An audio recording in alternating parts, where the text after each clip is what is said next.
سینے میں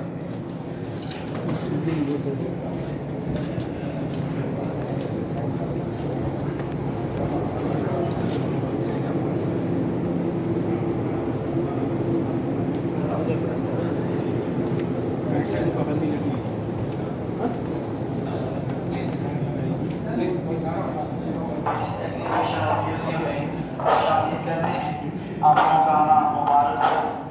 یہ جو ایگزیبیشن ہے اس میں ٹوٹل 10 ہال ہیں، 10 بڑے بڑے ہال ہیں۔ یہ پہلا ہال ہے، اس کے اندر ہم سیکھیں گے کہ صحابی کس کو کہتے ہیں، جو آپ کی نالج میں ہے۔ قرآن پاک میں اور احادیث میں صحابہ کرام کے فضائل بے شمار ہیں، لیکن یہاں پر ایک آیت مبارکہ اور 3 احادیث ہیں۔ قرآن پاک میں اللہ تعالیٰ نے مختصر صحابہ کی فضیلت بیان کرتے ہوئے فرمایا رضی اللہ عنہم ورضوا عنہ، کہ اللہ تعالیٰ اپنے نبی کے صحابہ سے راضی ہو گیا اور نبی کے صحابہ اپنے اللہ پر راضی ہو گئے۔ یہ اتنا بڑا مقام ہے، اگر ہم اس پر غور کر لیں، سمجھ لیں، تو شاید کوئی بھی دنیا کا مسلمان کسی بھی صحابی کے بارے میں کوئی بری بات اپنے ذہن میں سوچ بھی نہیں سکتا، جو آج کل ہمارے پاکستان میں ہر دوسرے دن کوئی نہ کوئی صحابہ کے خلاف بولنے کی کوشش کرتا رہتا ہے۔ اگر اس آیت مبارکہ کو سمجھ لیں تو کوئی ضرورت بھی نہ کرے، بلکہ پیارے نبی صلی اللہ علیہ وسلم نے کھل کر کے ارشاد فرمایا لا تسبوا اصحابی، میرے کسی صحابی کو گالی نہ دو، برا بھلا نہ کرو، اور ان کی شان میں کسی طرح کی کوئی گستاخی نہ کرو۔ فلو ان احدکم انفق مثل احد ذهبا ما بلغ مد احدهم ولا نصیفا، کہ اگر کوئی امت میں سے احد پہاڑ اتنا سونا صدقہ کر کے آ جائے اور اس کے مقابلے میں میرا کوئی صحابی ایک مٹھی یا آدھی مٹھی کے برابر کوئی عام چیز گندم جو صدقہ کر دیں، تو تمہارا احد پہاڑ اتنا سونا صدقہ کرنا میرے صحابہ کی آدھی مٹھی کے برابر بھی نہیں ہو سکے۔ یہ ان کے ایمان اور اللہ اور اس کے رسول پر یقین کی ان کا اتنا بڑا یہ لیول تھا جس کا اندازہ نہیں ہم لگا سکتے۔ پھر پیارے نبی صلی اللہ علیہ وسلم نے ارشاد فرمایا اذکرکم اللہ فی اہل بیتی، کہ میں تمہیں اپنے اہل بیت اپنے گھر والوں کے بارے میں اللہ کی نصیحت کر کے جا رہا ہوں۔ اس کے بعد یہ پہلی حدیث ہے، اللہ کے نبی صلی اللہ علیہ وسلم النجوم امانۃ للسماء، آسمان کی زینت حفاظت، اور ستارے آسمان کی زینت اور حفاظت ستارے آسمان کے لیے ہیں، اور جب وہ چلے جائیں گے تو وہ ہوگا جو اللہ نے وعدہ کیا، یعنی قیامت آئے گی۔ اور آپ نے فرمایا کہ میں اپنے صحابہ کے لیے زینت حفاظت اور ستارہ ہوں۔ جب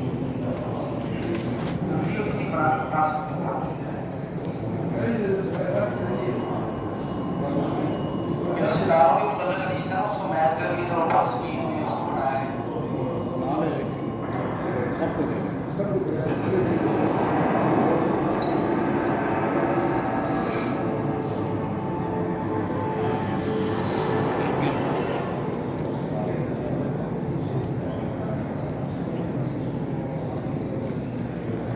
صلى الله عليه وسلم النجوم أمنة للسماء فإذا ذهبت النجوم وأتى السماء ما توعد وأنا أمنة لأصحابي فإذا ذهبت أتى أصحابي ما يوعدون وأصحابي أمنة لأمتي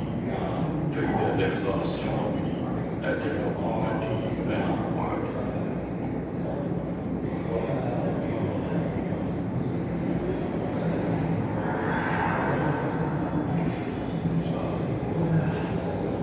اس حال کے اندر یہ 3 شرطیں دونوں بیان ہوئی، اللہ نے جزائے خیر دے۔ اللہ کے نبی صلی اللہ علیہ وسلم اور ایمان کے حالت میں دنیا سے جائے۔ اکثر لوگ کہتے ہیں کہ جس نے نبی کا دیدار کیا، دیدار ابو جہل نے بھی کیا ہے، لیکن جب تک آگے دوسری شرط ایمان والی نہیں لگائیں گے، یہ دیدار کرنے کا کوئی فائدہ نہیں ہوگا۔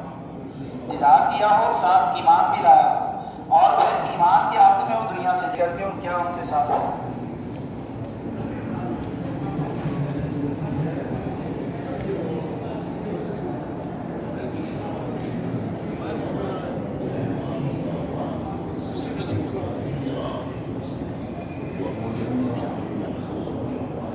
جیسا کہ ہمیں حدیث سے پتہ چلتا ہے کہ مردوں میں سب سے پہلے ایمان آنے والے حضرت ابوبکر صدیق رضی اللہ تعالیٰ عنہ، خواتین میں حضرت خدیجہ رضی اللہ تعالیٰ عنہ، اور بچوں میں حضرت علی، اور غلاموں میں حضرت زید بن حارثہ رضی اللہ تعالیٰ عنہ جميعا وارضاہم۔ یہ آپ کے پاس یہ غار حرا ایک مجسمہ بنایا گیا ہے، نبی صلی اللہ علیہ وسلم پر غار حرا پہلی وحی آنے کا واقعہ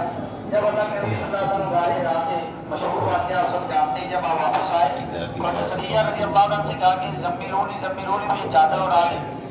حضرت خدیجہ رضی اللہ تعالیٰ عنہ نے وہی گروہ کے ساتھ کیا شروع کرتے ہیں، وصدقت لي ووست لي بذلك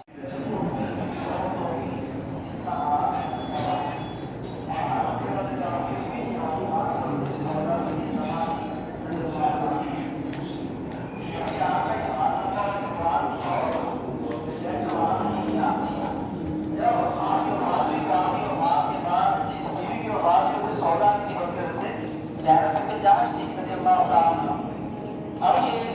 صحابیات میں اشتہار ہوا تو عائشہ رضی اللہ تعالیٰ عنہ کے پاس آئی اور آگے میں ان سے پوچھا کہ نبی تو یہ فرمایا تھا فوت ہوتے سونا تو ہونا چاہیے تھا، یہ کہتے زینب بنت جحش فوت ہوگی، تو عائشہ رضی اللہ عنہ نے فرمایا کہ اب اپنے گھروں کو خوشگوار بنانا چاہیے۔ اس کے بعد یہ اہل صفا مسجد نبوی میں وہ صحابہ کرام جو صفا والی جگہ پر پڑھتے تھے اور یہ غریب صحابہ کا یہ ماما مسکن تھا، صرف یہ تھا کہ جب اللہ کے نبی صلی اللہ علیہ وسلم مدینہ تشریف لائے کس طریقے سے مدینہ کا پیارا منظر تھا، ہر کوئی خوش تھا، ہر کوئی آپ سے استقبال کرنے کے لیے نکلا ہوا۔ لیکن یہ 7ویں حال میں اس کی بالکل الٹ ہے، جب اللہ کے نبی صلی اللہ علیہ وسلم مدینہ سے اپنے اللہ کے پاس جا رہے ہیں تب مدینہ کا اتنا برا منظر تھا کہ ہر صحابی رو رہا تھا۔ سنن دارمی کے حدیث ہے، صحابہ کہتے ہیں کہ ہمارے کلیجے غم کی وجہ سے پھٹ گئے، آپ کی جدائی کی وجہ سے، یعنی ایسا غم اور پریشانی نہ ہمیں کبھی پہنچی ہے نہ قیامت تک پہنچ سکتی، کیونکہ جس نے جس سے محبت کی ہو جب وہ محبت جدا ہوتی ہے نا تو محبت کرنے والا ہی جانتا ہے اس کی جدائی کا غم کیا ہوتا ہے اور کوئی نہیں جان سکتا۔ حتیٰ کہ حضرت عمر فاروق رضی اللہ تعالیٰ نے اتنے بہادر، وہ بھی ہوش کھو بیٹھے، آپ کی جدائی کی وجہ سے کہا جو کہے گا کہ نبی فوت ہو گیا میں تلوار سے اس کی نہیں، بلکہ غم اپنی جگہ ہے، لیکن جو دین کا مشن تھا اس کو آگے جاری رکھنے کی ابو بکر رضی اللہ تعالیٰ نے سامنے آپ دیکھ سکتے ہیں تصویروں میں، جنہوں نے زکوٰۃ دینے سے انکار کیا ان سے جنگیں کی، جو اسلام سے پھر گئے مرتد ہو گئے ان سے جنگیں کی تاکہ یہ فتنہ آگے نہ بڑھے، اس کو روکا جائے، اور قرآن پاک کو جمع کیا۔ حضرت عمر نے بھی کی، فتوحات کی جو آگے ہم نے دیکھیں گے، حضرت عثمان نے بھی، حضرت علی نے بھی، تو یہ سلسلہ غم لے کر کے رک نہیں گیا بلکہ آگے بڑھا۔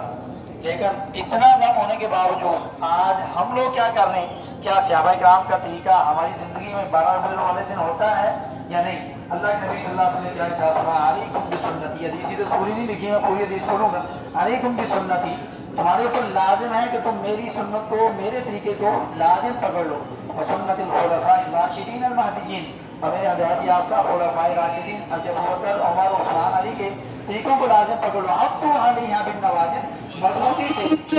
اپنی دار میں رکھ کر کے مضبوطی سے پکڑ لیں، وہ چھڑانا چاہے چھڑا نہیں سکتا، اتنی مضبوطی سے پکڑ لو۔ وَإِيَّاكُمْ وَمُحْدَثَاتِ الْأُمُورِ، خبردار دین کے اندر نئے کام کرنے سے بچنا، دین کے اندر نیا کام کرنے سے بچنا۔ فَإِنَّ كُلَّ مُحْدَثَةٍ بِدْعَةٍ، دین کے اندر ہر نیا کام جو دین سمجھ کے سوال سمجھ کے کریں گے چاہے تمہیں اچھا لگے وہ بدعت ہے۔ فَإِنَّ كُلَّ بِدْعَةٍ ضَلَالَةٍ، اور ہر بدعت گمراہی ہے، وَكُلَّ ضَلَالَةٍ فِي النَّارِ، اور ہر گمراہی انسان کو جہنم میں لے جائے۔ اس حدیث سے ہم دیکھ سکتے ہیں کہ صحابہ کرام نے آپ کے جانے کے بعد کیا کیا، آج امت 12 ربیع الاول والے دن کیا کرتی ہے ہم لوگ فیصلہ کر سکتے ہیں۔ یہ ہر سکرین کے اندر یہ 4 سکرینیں، ایک سکرین میں حضرت ابوبکر کی شان میں فضیلت والی حدیث ہے جو پیچھے بتائی تھی میں نے، خلاصہ چھوڑ دیتا ہے۔ اس طرح عثمان کی فضیلت کے بارے میں آپ ایک دن اپنے گھر تشریف فرما تھے، لیٹے ہوئے تھے، پنڈی مبارک ننگی تھی، حضرت ابوبکر آئے آپ لیٹے رہے، حضرت عمر آئے آپ لیٹے رہے، تو عثمان آئے آپ اٹھ کر کے بیٹھ گئے اور کپڑا اپنی پنڈی پہ ڈال لیا۔ حضرت عائشہ صدیقہ رضی اللہ عنہا یہ منظر دیکھ حضرت علی کے دور میں اتنا بڑا علاقہ ان 4 خلفاء کی زندگی میں جو 30 سالہ زندگی میں فتح ہوا۔ یہ آج کل جو پاکستان میں یہ سندھ ہے، یہ آردو سندھ، حضرت حارث بن مرہ العبدی رضی اللہ تعالیٰ عنہ صحابی کو حضرت علی نے بھیجا تھا، یعنی حضرت علی کے دور میں بر صغیر پاک و ہند میں جو آج کل پاکستان میں سندھ کا علاقہ ہے، وہاں حضرت علی کے دور میں اس صحابی کے تھرو اسلام پہنچ چکا تھا، یہ علاقہ فتح ہو چکا تھا۔ اور یہ اتنا بڑا علاقہ جو ہمیں یہ پیلا سا امریکہ کلر کا نظر آتا ہے، یہ عمر رضی اللہ عنہ کے دور میں ہوا، اور بلاد الشام نے کیا تھے ابوبکر کے صدیق کے دور میں، اور یہ والا جو کالا کالا یہ میدان ماورا نہر اور مصر کے نیچے والا جو علاقہ ہے یہ حضرت عثمان رضی اللہ عنہ کے دور میں ہوئی. یعنی اتنی بڑی فتوحات نبی صلی اللہ علیہ وسلم کے جانے کے چند سالوں بعد، یعنی 30 سال کے مختصر عرصے میں تقریباً اکثر دنیا پر اسلام پہنچ چکا تھا. یہ صحابہ کرام کی محنت ہے. اس کے بعد آخری سال کے ہمارے پاس چیز ہے کہ حضرت عثمان رضی اللہ عنہ نے وہ قرآن پاک نشر السلام يحدث العائلة الإسلامية التي يتبعها اس کا العالم. اثر یہ ترکی کی مسلم کے اندر موجود ہے، لیکن اس کی فوٹو کاپی اصلی قرآن کی فوٹو کاپی. کیا ہم سیکھ سکتے ہیں اس سے ہم یہ سیکھ سکتے ہیں کہ حضرت عثمان غنی رضی اللہ عنہ نے اس دور میں اتنی محنت مشقت کی، اس قرآن پاک کو ہمارے لیے جمع کر دیا. اور یہ قرآن پاک آج ہمارے پاس ہمارے اپنے خط کے اندر موجود ہے، ہر گھر کے اندر موجود ہے، ہاتھوں کے سینوں کے اندر موجود ہے، مسجدوں میں موجود ہے. لیکن افسوس کے ساتھ میں کہوں گا جتنا برا سلوک ہم مسلمانوں نے اس قرآن کے ساتھ کیا دنیا کی کسی کتاب کے ساتھ نہیں. آپ میری بات سے اختلاف بھی کر سکتے ہیں لیکن سمجھانا مقصد ہے، کسی کی دل آزاری مقصد نہیں ہے. اگر آج اس قرآن پاک کے معنی یاد کرنے پر ہمیں 21ویں گریڈ کی نوکریاں ملتی تو ہمارا ہر بچہ اس ایک ایک ورڈ کو جس طرح انگلش کے میننگ یاد کرتا ہے نا، وہ چند مہینوں کے لیے ایک ایک لفظ کے معنی چھوڑ دیا. جو پڑھتا ہے تو وہ بھی صرف تبرک لینے کے لیے پڑھتا ہے، سمجھا تو ہم ہے ہی نہیں. 3 آیتیں بھی روز ترجمے سے معنی سے پڑھنا شروع کر دے، 1 مہینے کے اندر آپ کی 90 آیتیں ہو جائیں گی اور 1 سال کے اندر آپ قرآن پاک کو ترجمے سے پڑھ سکتی ہیں. اس کے اکثر معنی آپ کو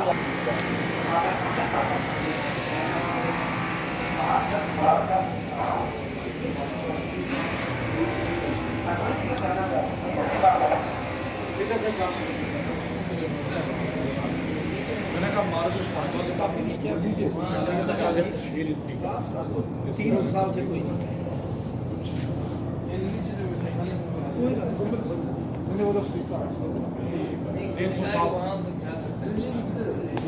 اندر اوپر